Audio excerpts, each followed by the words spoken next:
일상 속 궁금했던 날씨와 과학 현상을 알기 쉽게 전달해드리는 날씨 속 과학 속입니다. 우리나라의 역대급 무더위를 몰고 왔던 2018년 폭염, 아직도 생생한데요.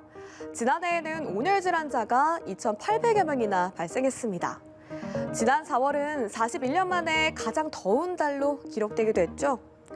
벌써부터 더위가 기승을 부리는 가운데 다가오는 여름에도 강한 폭염이 찾아올 것으로 전망됐습니다.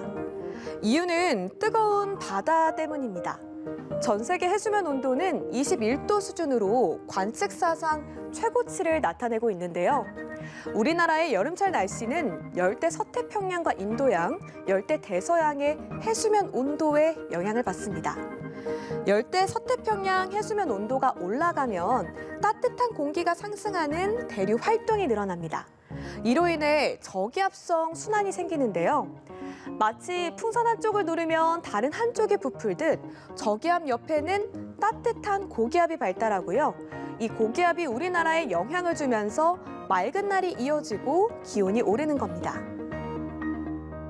서태평양 부근의 해수면 온도가 평년보다 높은 수준이 지속될 경우 북태평양 고기압 강화에 영향을 주게 되고, 이로 인해 이 고기압의 가장자리를 따라 유입되는 고온다습한 공기로 인해 우리나라의 여름철에 습하고 더운 날씨가 나타날 가능성이 높아집니다.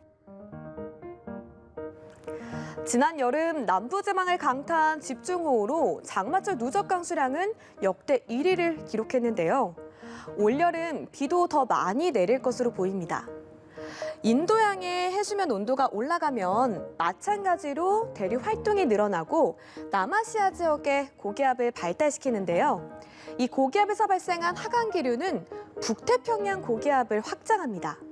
이 고기압의 가장자리를 따라 따뜻한 수증기가 유입되면 우리나라의 폭우가 잦아집니다. 자, 그렇다면 태풍 전망은 어떨까요?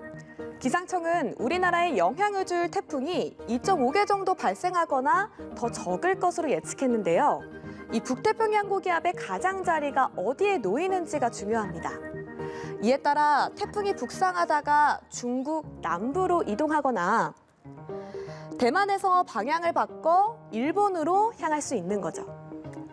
다만 우리 주변 바다 온도가 평년보다 2도에서 4도 정도 높기 때문에 태풍이 힘을 잃지 않고 우리나라까지 올라올 가능성도 있습니다. 더 위험한 태풍이 오는 거죠.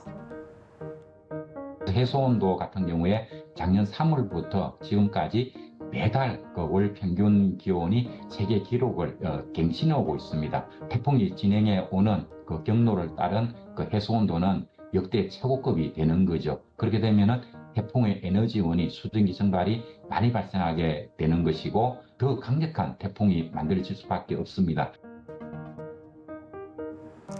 올여름도 만만치 않은 폭염과 폭우, 태풍이 찾아올 것으로 예측된 만큼 재난 대비가 필요할 텐데요. 이 폭염 취약계층을 위해 보호 대책을 수립하고 산사태나 침수 피해가 우려되는 지역은 미리 정비해야 합니다. 지금까지 날씨 속 과학 속입니다.